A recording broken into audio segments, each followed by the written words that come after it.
Hello, this is Katrina Price, and welcome back to the channel. And welcome back to Study the Word with me. Okay, so we kind of delved into last time talking about the Trinity. And this time I want to talk about questions to ask.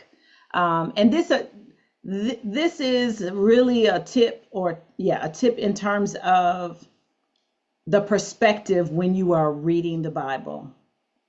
I remember many years ago, when I lived in Virginia and I was in church. I attended a Bible study, the church's Bible study, and a very kind and wonderful pastor, the late Pastor James Mitchell, was teaching. He was the assistant pastor at that time of my church, and he was teaching Bible study that night.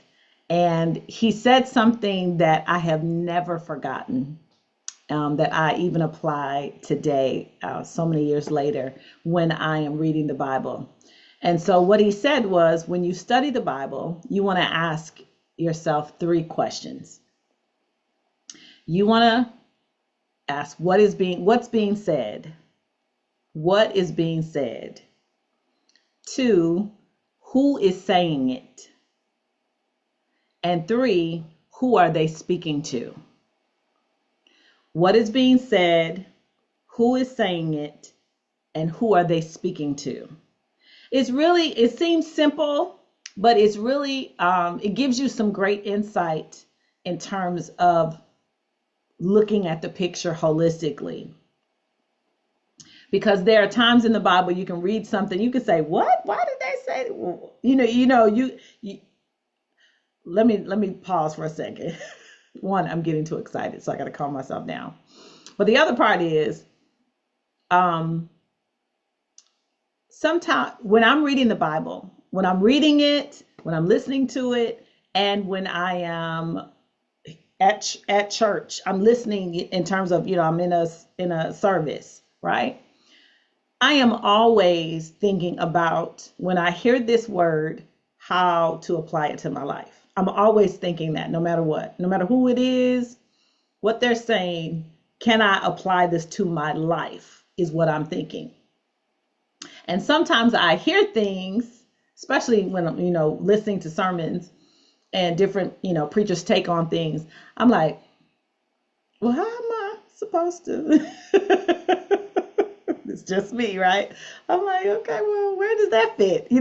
Or maybe I heard one preacher say, expound on the one scripture this way, and then another preacher expound on the same scripture in a different way. And so now I'm like, oh, like in the beginning of my walk with Christ, I was like, okay, well, which one of y'all is right? Again, I don't know if that's ever happened to you. Put in the comments, let me know. But I had to learn, okay, let me just look at this scripture and let me, help me just figure out, like, what, maybe it's the context that I'm not getting, right? And that's really important. It's important for you to get context, because throughout the history of time, people have taken scriptures and pulled them out of context and made movements, started ministries, done crazy stuff because they read one scripture. You cannot base a whole movement or a whole doctrine on one verse. You cannot do that. And live and be successful. You just can't do it. And be, I won't say live and be successful. That's not what I mean. You cannot build a work off of one scripture and claim that it is all encompassing, is what I want to say. That's what I want to say. So it's important to know context. Now, understand this: when you're asking these three questions, that's kind of the basis or the foundation, right? But you also want to look at or use time. What time in history is this going on? Where is this going on? Like, what country, city is this happening? What was the culture like in this city, in this, country? Because that has a lot to do with what people did, how they responded. Okay, so let's think about today. People can say one thing in California, and Californians are like, and people in New York are going to say, yes. You know what I mean?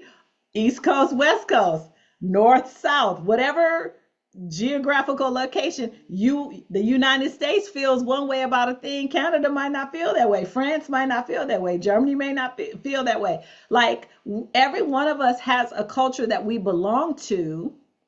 And when a certain thing happens or a certain person says a certain thing, we will respond to it differently according to our culture. The other part of that is it also has to deal with age. You know, people who are 50 and above in this time today, we're considered old school, right? Without telling you my age, right? But young people may respond in a different way. So that's the other thing. When you read the Bible, in my mind, when I first started reading the Bible, I just thought everybody was old. When I was a young person, I just thought everybody in the Bible was old. They're just old. But what I understood and knew that there were young people. David was a young man when the Lord called him. Like Josiah was a young king when he was, what do you call it? What do you call it? Appointed. There's another word I wanted to use. I just can't think of it. When he was made king, basically. And I'm still trying to think of the word. Sorry. But you have to keep in mind what was happening.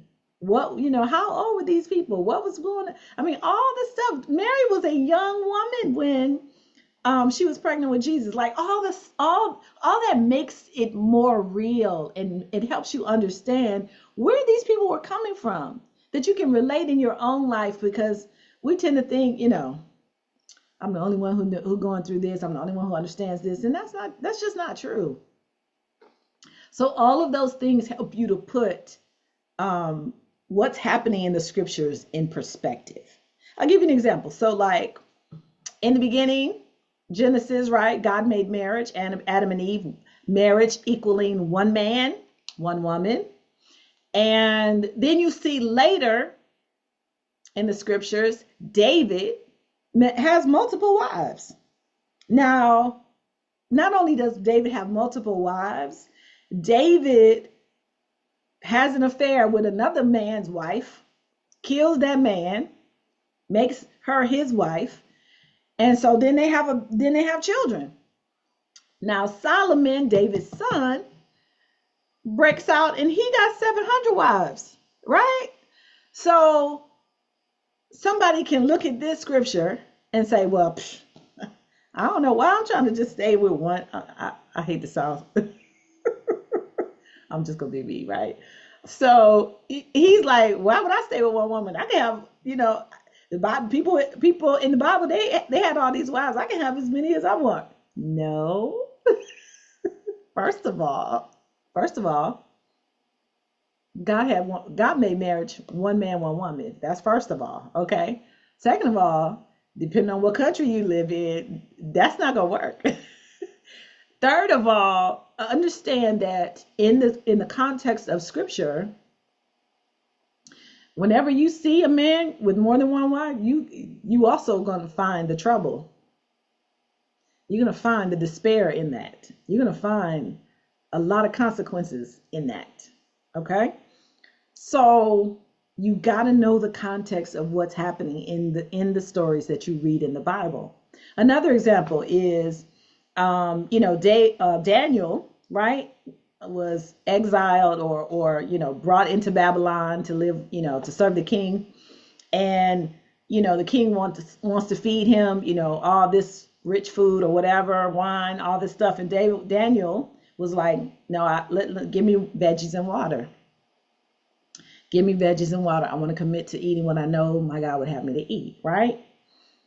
Then that's Old Testament. But in the New Testament, Peter is, approached about eating, meat, right? And he's like, I'm not eating that meat. That meat I don't eat meat sacrificed to idols. But he was rebuked for saying that and was like, no, go ahead, eat the meat. Peter, right? Again, two similar situations, right? But you have to know the context in which those things happen to understand why they happen. So I hope that makes sense. It's important for you to understand the context of scripture. And that's where, reading a few different versions, looking up a few words. I've even looked up, okay, where is this country? And what kind of people was here? What I was like, well, what's going on with the Israelites and the Samaritans? What's going on with these and that? Like when you really get into it, then you're like, oh, okay, I understand why. Okay, it gives you understanding. With all thy getting, get understanding. So by asking these questions and examining the point of view in which conversations are happening in the scriptures, it gives you understanding. So I hope this is very helpful to you. And let me just also say this. If you have questions about anything that I've said in this Bible study series, please put them in the comments. I'm happy to answer them for you. And if I cannot answer them for you, I am happy to find someone who can to get you an answer. So feel free always to ask questions in the comments. And I will also say this, if this Bible study, this series is very helpful to you, please subscribe, like, and share. I would love it if you would do that. Thank you so much for taking the time. I know this was a short one, but I feel like I just wanted to get straight to the point and give you something very simple. No need to be long-winded for no reason. Thank you so much for spending your time with me. And thank you so much for studying the word with me. I'll see you next time.